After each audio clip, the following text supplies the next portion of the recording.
நண்பர்களுக்கு வணக்கம். எல்லாரும் எப்படி இருக்கீங்க? நம்ம நர்சரிலேருந்து ஒரு ரோஜா செடி வாங்கிட்டு வரும்போது பார்த்திங்கன்னா பூக்கள் நல்ல பிரைட்டான கலரில் இருக்கும்.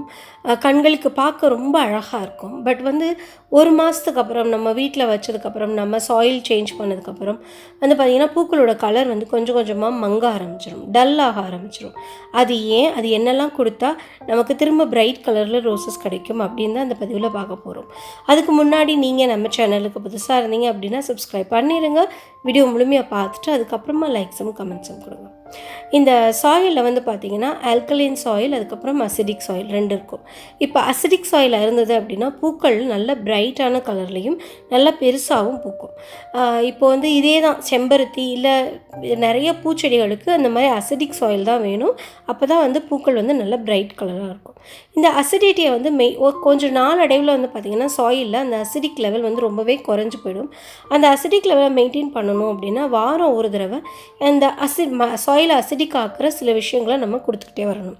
ஸ்பெஷலி லெமன் ஜூஸை நம்ம எடுத்துகிட்டு ஒரு 2 ஸ்பூன் லெமன் ஜூஸ் ஒரு 1/2 லிட்டர் தண்ணியில் நல்லா கலந்து அந்த தண்ணியை வாரம் ஒரு தடவை கொடுத்துட்டு வரலாம். இன்னும் பார்த்திங்கன்னா லெமன் தோலையே நல்லா காய வச்சு பவுட்ரு பண்ணி அந்த பவுடரை நீங்கள் தண்ணியில் டைல்யூட் பண்ணி கொடுத்தாலும் சரி, இல்லை அப்படியே மேலே மண்ணுக்கு மேலே தூவி விட்டாலும் சரி, ரெண்டுமே நல்லா ஒர்க் அவுட் ஆகும். அதுக்கப்புறம் பார்த்திங்கன்னா அந்த ஃப்ரெஷ் லெமன் பீல், அந்த லெமன் பீல் ஃப்ரெஷ்ஷான பீல் இருக்கு இல்லையா, அதோடய கூட 2 முட்டை ஓட போட்டுட்டு மிக்சியில் நல்லா பேஸ்ட் மாதிரி அரைச்சிக்கோங்க. அந்த பேஸ்ட்டை இந்த ரோஜா செடிக்கு பக்கத்தில் மண்ணை லைட்டாக தோண்டிட்டு அதுக்குள்ளே போட்டுட்டு திரும்ப அந்த மண்ணை மூடி விட்டுருங்க. அதுவும் நல்லா ஒர்க் ஆகும், நல்லா ஃபாஸ்ட்டாகவும் அது ஒர்க் ஆகும். அதுக்கப்புறம் பார்த்திங்கன்னா சாக் பீஸையும் நம்ம அப்படியே சொருகி வச்சிடலாம். அந்த ரோஜா செடிகளுக்கு அந்த தண்டுக்கு இந்த மெயின் பிரான்ச் வருது இல்லையா, அந்த மெயின் ஸ்டெம்முக்கு பக்கத்தில் நீங்கள் நல்லா அந்த சாக்கை சொருகி வச்சுருங்க. அதுவும் நல்லா எஃபெக்டிவாக இருக்கும். அப்படி இல்லை அப்படின்னா அந்த சுண்ணாம்பையே நம்ம இந்த வெத்தலை பாக்குக்கு போடுற சுண்ணாம்பு இருக்குல்ல, அந்த சுண்ணாம்பை நம்ம கொஞ்சமாக 1/2 லிட்டர் தண்ணியில் நல்லா ஒரே ஒரு உங்கள் விரலில் கொஞ்சமாக எடுத்துகிட்டு அது தண்ணியில் கலந்து நீங்கள் அந்த தண்ணியும் நம்ம ரோஜா செடிக்கு கொடுக்கலாம்.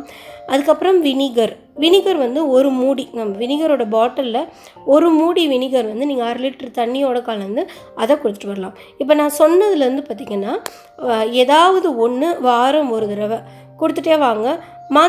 மாற்றி கூட கொடுத்துட்ருங்க. அதுவுமே நல்லா ஒர்க் அவுட் ஆகும். ஸோ பூக்கள் நல்லா பூக்கிற பூக்கள் நல்ல பிரைட்டாகவும் நல்ல பெரிய பூக்களாகவும் பூக்கும். இந்த டிப்பை யூஸ் பண்ணி பார்த்துட்டு அதுக்கப்புறமா நீங்கள் எனக்கு கீழே கமெண்ட் செக்ஷனில் சொல்லுங்கள் எப்படி இருந்தது அப்படின்னு. தேங்க்யூ. God bless you.